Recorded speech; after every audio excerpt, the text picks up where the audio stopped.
Hey guys, so today is a really early start because I've got meetings all day, so I haven't had my morning coffee yet. Please keep that in mind. But I had to do the video now, otherwise it wouldn't get done today, and I didn't want to miss our Friday one-to-one time video because we missed so many of them recently. And we did one last week, and I just want to carry on doing them every Friday. So these are the videos where I talk about my own experiences from trading, so it's not necessarily a lesson or anything like that, it's just little stories or things that I've picked up along the way. And I think it's quite appropriate for today because we're going to be talking about sleep with regards to trading. And although we could do a lesson about, based on research, the perfect amount of sleep you should get and all of that kind of thing at some point in the future, I just wanted to talk to you about my own personal experiences of how it's impacted my life and my sleep trading. Because I'm sure a lot of you are going through the same kind of thing, and maybe you can pick up a little thing or two that will help you out. So basically, this morning I closed the trades on Euro US dollar that have been open overnight, and earlier in the week I closed one on US dollar Japanese yen. Now, these two trades were the first times that I've done that for a very long time. And I'm not including like long-term positions that are inevitably open overnight, where you keep them for like weeks and months, because with those ones you accept that there's going to be short-term fluctuations, so you don't get sleepless nights so often. Although, I mean, I did have one open over the summer with Aussie dollar, and I'd be waking up for the Reserve Bank of Australia announcements, so that did affect my sleep a little bit. I'm talking more about the trades where they're the equivalent of an intraday trade, or they're an intra-week trade, but it means that you have to have them open overnight. So with the ones this week, it just so happened that the opportunities came towards the evening time, and I wanted to keep them open because I thought it's a good one. I don't want to miss out on these ones. Like, I'm sure that I can hack it. But the thing is, it reminds me of exactly why I stopped doing this. So let's rewind like quite a few years, and I would be trading around the clock. I'd not only want to see all the market openings, but I'd also want to see all of the important economic data releases from around the world, which meant that inevitably I was staying up all night, getting just a couple of hours sleep. It would get to the point where one of my friends who I was talking to on Skype, he'd be going to bed at like 1 or 2 in the morning, and by the time he was waking up for work, I'd still be awake then to be able to talk to him in the morning as well. And eventually he actually ended up working for me, so it was kind of good because it was less of a baptism of fire when he had to start working, and we'd sometimes start trading at 4 in the morning. So I think first of all, there are obviously the negative health effects. I don't really need to explain those, but I've already told you in the past how I got really ill from trading, and part of that was from trading around the clock. So I was getting a few hours sleep, or sometimes I'd have a nap during the day for like half an hour, but even then I'd still be checking the charts. And part of the problem was that I never allowed myself to fully switch off. So at one point, I'd go to bed with, I had a Mac at the time, with the Mac open on the bedside table, like with the charts on it. So if I woke up in the middle of the night, I could check it.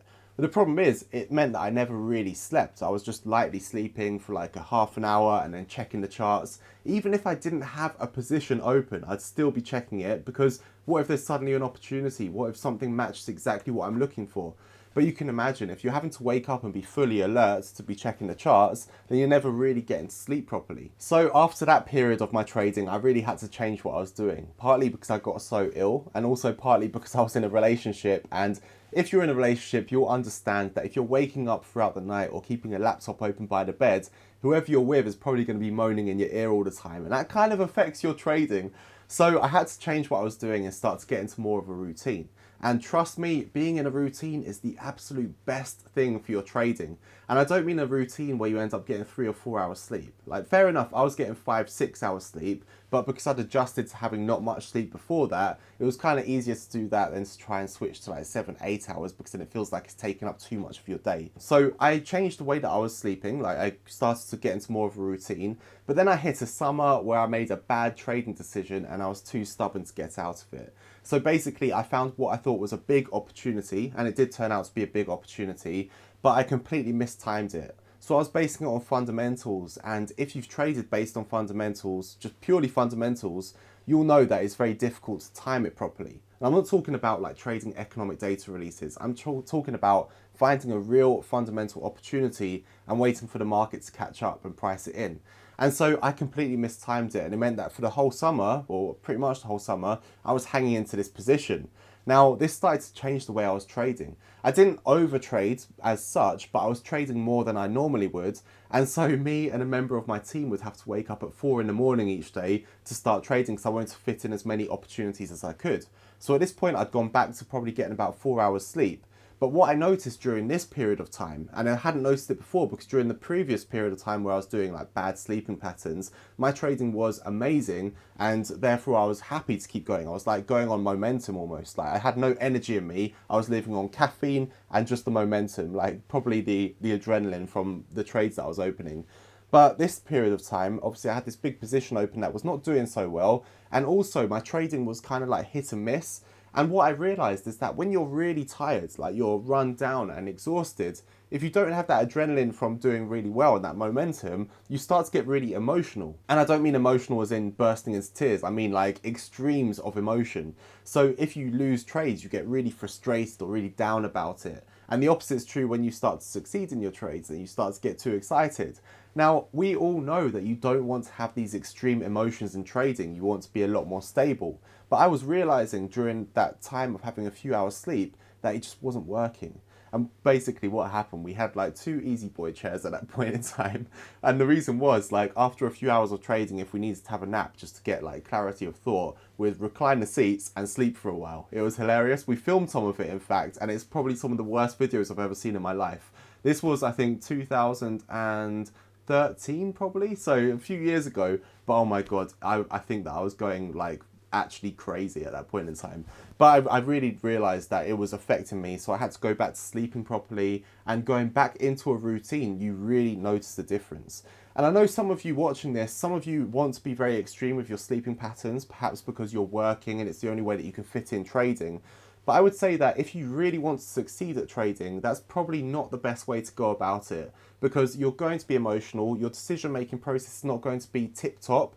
Like you could probably trade for fewer hours with real clarity of thought, having proper energy, not relying on momentum or caffeine, and make much better trades and succeed better over the long term. And also, like if I look at my sleeping today, because of all those things that I did over the years, my sleeping is still affected today. Like I don't get a full night's sleep hardly ever. I'm always waking up every couple of hours, checking my phone at the markets, even though I'm not holding these positions overnight anymore.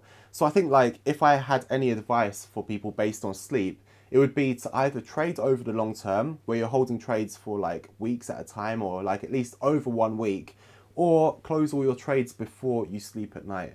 Of course, there's going to be times when you leave them open, but don't get into this cycle of trying to do something like polyphasic sleep unless you can really do it properly where you benefit massively from it. But don't do it all like sort of sporadic, where one night you're getting 2 hours sleep here and there and another night you're getting a full night's sleep, because I really don't think it's healthy, and beyond that it's not good for your trading performance. Don't be like me. Don't end up having like panda eyes for the rest of your life where you've got big bags under your eyes because you can't sleep anymore. Just stick with a good routine and you'll benefit a lot more. So guys, we're going to have to leave that there because I think in a minute I am going to have to actually rush off to my first meeting, but I'll get a coffee on the way because it's essential. So if you like the video, please hit the thumbs up. If you've got any questions or comments, leave them below. Don't forget to subscribe if you want these Friday one-to-one videos and any other videos we've got. We had what I think was a good one yesterday about probability. Go and check that one out when you've got 20 minutes free. It's a bit of a long one. But anyway, thanks for watching. Take care. I'll see you soon.